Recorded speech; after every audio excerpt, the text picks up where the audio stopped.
Благодарам, поверете прашање. Ќе заврши реконструкцијата на средното училиште до почетокот на учебната година? Во добар дел, нас ни е таргетот грејната сезона, значи не само почетокот на учебната година, во добар дел работите во објектите ќе бидат завршени пред започнување на учебната година, онаму каде што веројатно ќе се најдат такви места, каде што од објективни причини нема да може во целост да се заврши, ќе биде направен план кој што нема да влијае воопшто на наставниот процес и на условите во кои што работат децата.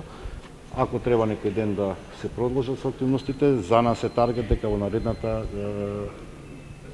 грејна сезона, овде во Никола Карев, конкретно, меѓутоа и во другите средни училишта во нашиот град, учениците повеќе нема да седат во јакни, иако го плаќаме парното, професорите веќе нема да мрзнат, иако го плаќаме парното, овие да станат објекти да станат места каде што нормално ќе може да се одбаностават.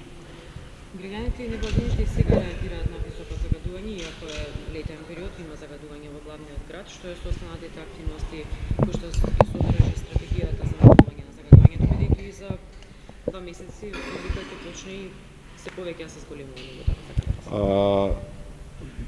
Инспекторатот на град Скопје во текот на минатата недела изврши инспекција на повеќе од 70 инсталации кои што се носители на Б лиценца, што се директна одговорност на администрацијата која што јас ја предводам, особено во делот на Железара, каде што имаше определени реакции од страна на граѓаните кои што беа таму и превземени се и соодветни мерки и инспекцијскиот надзор е засилен и во различити термини од денот со цел да било каков сомнеш во врска со функционирањето на инспекторатот тргнеме граѓаните да не се сомневаат.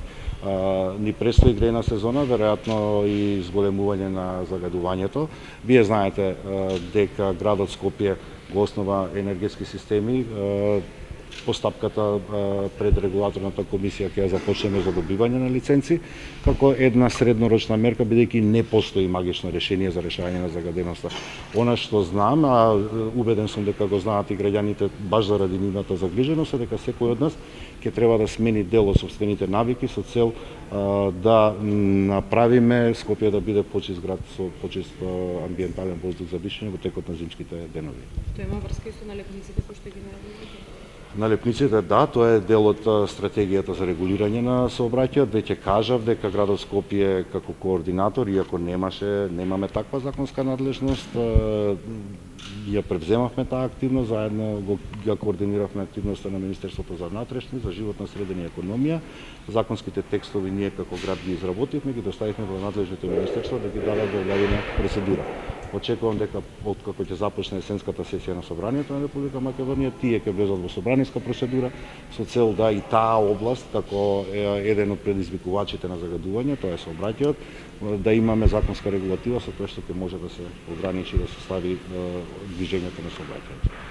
Уште реконструкција на улиците, дали ќе ги реконструирате и Благој Стефовски и Во текот на оваа есен веќе ги напоменав улиците кои што се Благој Стефовски и Перо Наков се предмет за наредната година која што ќе ги работи градот.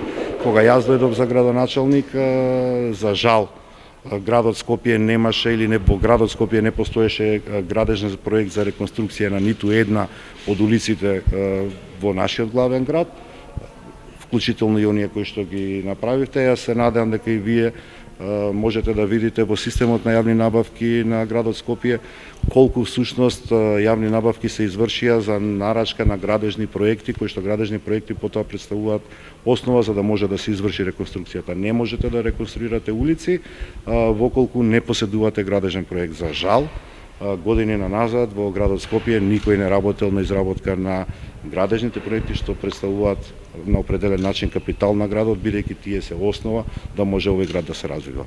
Само за крај кратко, што е со проектот со Чачари, каков е одзивот? Имате ли некој нови? Значи веќе обуката на заинтересираните лица беше завршена, во тек е реализацијата на што го ветивме како субвенција од страна на градот, дека 100 оджаци ќе бидат предмет на чистење од баш во системот на обука на овие луѓе и тоа се одвива. Чистите оджаци, особено во градови како што е Скопје, каде што индивидуалното затоплување на домовите е големо, чистите оджаци представуваат основ за да квалитетот на воздухот, согорениот воздух биде подобар и чист оджак всушност придонесува да биде помала загаденоста. Затоа и вршиме, да речем, обука на што е можно поголем број на оджачари, бидејќи на крајот на денот, веројатно имајќи во предвид дека Република Македонија и такон членство во Европската унија, а таму чистењето на оджаците е задолжително. Значи ние морам јас да размислувам за неколку години нанапред и да подготвам соодветен кадар кој што ќе може да одговори на тоа што можеби неколку години од сега ќе биде обврска на нашите граѓани. Само кои ќе ви бидат приоритет како општини први кои што ќе треба да ги... Апсолутно, значи овдека во моментов стануваше збор за индивидуално пријавување на граѓаните, без оглед од тоа од која општина доаѓаат. Случаен избор во смисол онака како што ги организираме, прв дојден прв услужен, така што тоа е веќе во тек.